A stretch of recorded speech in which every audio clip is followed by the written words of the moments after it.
My name is Trin Rios, and I would just like to take a few moments to tell you about a movie me and my wife saw recently.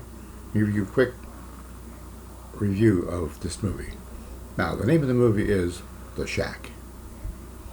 Now, my wife and I normally twice a month we go out on date night. One of us picks a place for dinner, and then a movie for that night. Then the next time, the other partner picks the place to go to eat, and then a movie.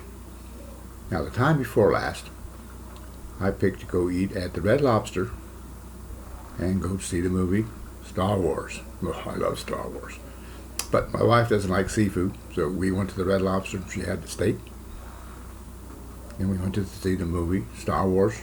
She really doesn't like Star Wars, but she enjoyed the movie anyway. But last time, it was my wife's turn, and she wanted to go eat at the Outback, which I like the Outback, great steaks. And then she wanted to go see the movie The Shack. Now, I had seen trailers of The Shack, and I really didn't understand what the movie's about. I just didn't understand it. But it's the movie she wanted to go see, so we went to see it. Now, first of all, let me say, the movie The Shack is based on a book written by William Paul Young of the same title. The book was published in 2007, and since then has sold over 20 million copies. It's been a New York Times bestseller list and a bestseller on Amazon. Can't go wrong with that. Now, let me briefly tell you about the movie. First of all, let me say I really enjoyed the movie. Much to my surprise, I thought the movie was excellent. It's a good family movie, should be enjoyed by all. So let me tell you briefly a little bit about the movie in case you haven't seen it, which is hard to believe. But the movie is about this family, Mackenzie Allen Phillips, and his wife Nan. They have 5 children. 2 children are going to college. The middle 2 are teenagers in high school, and the youngest is a little girl named Missy. She's 6 years old. Well, as the story progresses, they're getting ready for school to start in the state of Oregon. Now, what Mac wants to do, he wants to take the family, the 2 older children and the little girl, out to the lake up in the woods for a final fling. So they pick Labor Day weekend. They're going to go up there. Now, Nan, the wife and mother, can't go because she's a nurse and she has to work that weekend. So Mac packs the station wagon, tent, sleeping bags, all kinds of food. And so Mac, the little girl Missy, and her 2 older siblings go up to the lake. Now, they have 2 days of great time at the lake. They go canoeing, they go swimming, they go hiking. They have a great time. Now, on the last day they're there, a terrible tragedy happens. Missy is sitting at a picnic table coloring the coloring book, and there's a commotion, wide commotion takes place, and everybody goes to take this commotion. And after the commotion dies down, they can't find Missy. Missy is missing. The little 6-year-old daughter is missing. Now, they look all over the lake. They look in the woods. The police is called. Everybody searches the lake, the woods, the beach, everywhere, but they can't find Missy. She's been abducted. Now, of course, Mac is devastated that he can't find his little daughter. They look all over and he can't find her.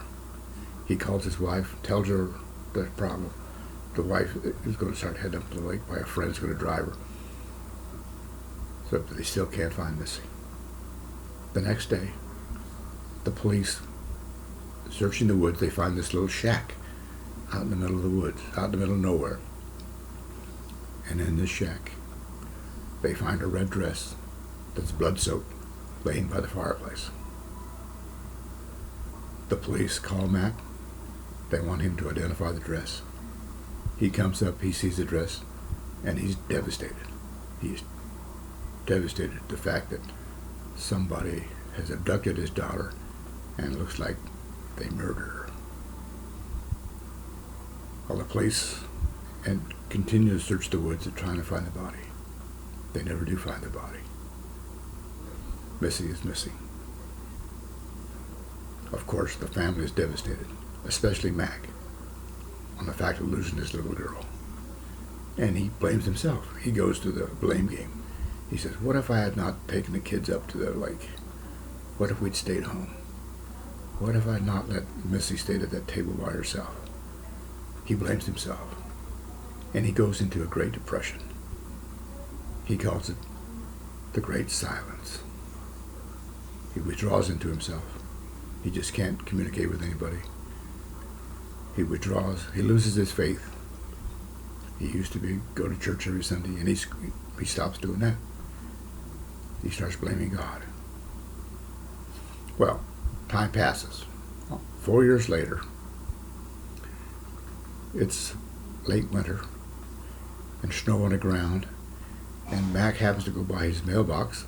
There's no traction from the mailbox, but he looks in the mailbox, and there's a note. The note has his name typed on it. There's no return address, and there's no stamp. So, Mac opens the envelope and reads it. And its letter says, Mac, I've missed you. I'll be up at the shack this weekend. Come up and visit me. Signed, Papa. Now, Papa is a nickname that Nan has given to God. In her prayers and her thoughts, she refers to God as Papa. Mac reads the note again and he says, I can't believe it. This has to be a hoax. There's no address on it. There's no stamp. There's no tracks of how did that letter get in the mailbox? It has to be a hoax. He takes the letter and stuffs it in his pocket. And he says, how can it be? He reasons, well, there's several choices. One, it is really a letter from God.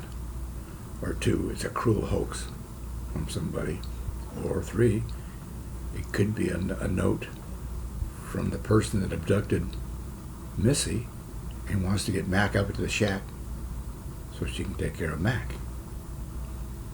So he's trying to know what he's going to do. He confides in his best friend Willie, and Willie is played by actor and music singer Tim McGraw. And Mac tells Willie the thing about the note, and Mac says, it has to be a hoax. Don't go up there. But Mac says, no, I gotta go. I gotta go up there. So Mac talks Willie into letting him have his Jeep. Because they're still up in the mountains. There'll be a lot of snow up in the roads. So Willie gives Mac his Jeep. Mac loads the Jeep up with a tent, a sleeping bag, food, and he drives up to the lake and finds the shack. He parks in front of it, walks into the shack, and it's just as he left it 4 years ago. He can still see the blood stain by the fireplace where they found the dress. The shack has got a table that's disrupted. So Mac, now really grieved, picks up a chair and throws it around. And he's calling for God. He's calling for Papa. He says, where are you? Where are you? Nobody answers. So he says, this has to be a hoax. I'm going back. So he leaves the shack and starts walking back to the Jeep. When all of a sudden, winter turns to springtime. The snow melts. The flowers that magically pop up out of the ground. And birds are singing and butterflies are flying. Mac can't believe it. He says, this has to be a dream. Mac slowly turns around to look at the shack. And the shack has been transformed into this very nice log cabin. A large log cabin. And he can't believe it. So he walks slowly up to the door, knocks on the door, and much to his surprise, an elderly African-American woman answers the door. Mac is startled, and she says, "Mackenzie Allen Phillips, God, I've missed you." And she throws her arms around him and gives him a big hug. Mac is flabbergasted. He doesn't know what to think. He says, "Well, how can this be? Who are you? Do I know you?" And she says, "Mac, I've known you for a very long time." And he doesn't know what to think. He says, "This has to be a dream." And coming in from the back of the room is this young man. Looks like a Mediterranean young man. And he's wearing jeans, work boots, flannel shirt rolled up, nice smile, dark hair, dark eyes. And he says he's been out in the wood shop in the back. And he comes up and introduces himself to Mac. And he says, "I'm Jesus." Now Mac is really flabbergasted. A few moments later, a young woman, an Asian woman, enters the room. Beautiful woman. She looks at Mac and smiles. She says, "I'm the Holy Spirit." Now Mac is really taken back. He looks at the elderly lady. He looks at Jesus and the Holy Spirit and says, "How can this be? Who is God?"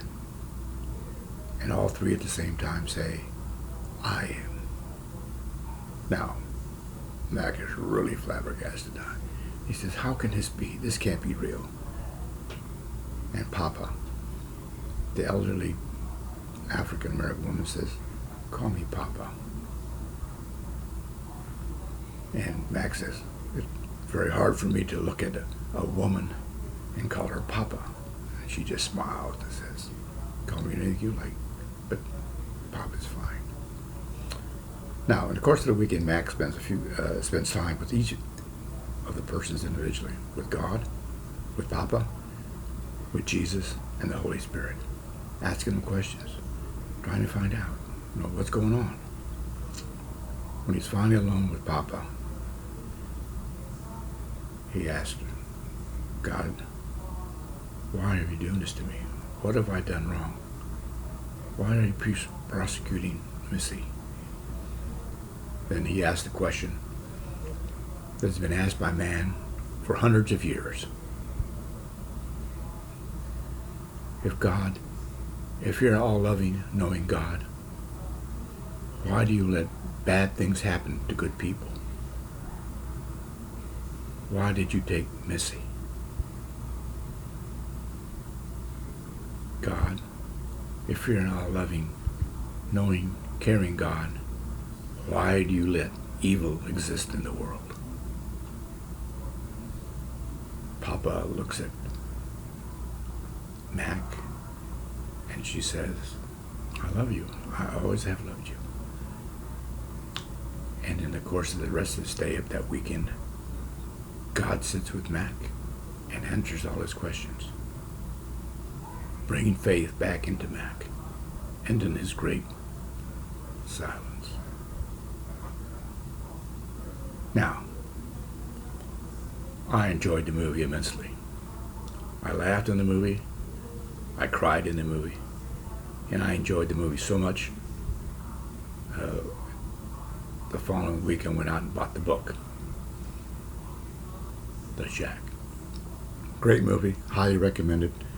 Go see it at the theater if you haven't seen it already, or watch it on TV, cable, on Netflix, or Hulu, whatever you like. But it's a great movie. I'm sure you'll enjoy it. And if you really like a movie, get the book. It's hard to believe, but the book is even better than the movie. But having seen the movie first, and as you read the book, you get better images that were shown in the movie. It's a great book. I'm sure you'll enjoy it. I have. Now, there is a lot of controversy about the book. Christians and non-Christians alike have loved the book and the movie.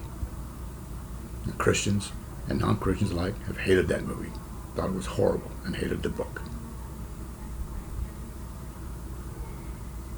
You can see a lot of reviews on YouTube, a lot of reviews in the news, but I personally and my wife enjoyed the movie.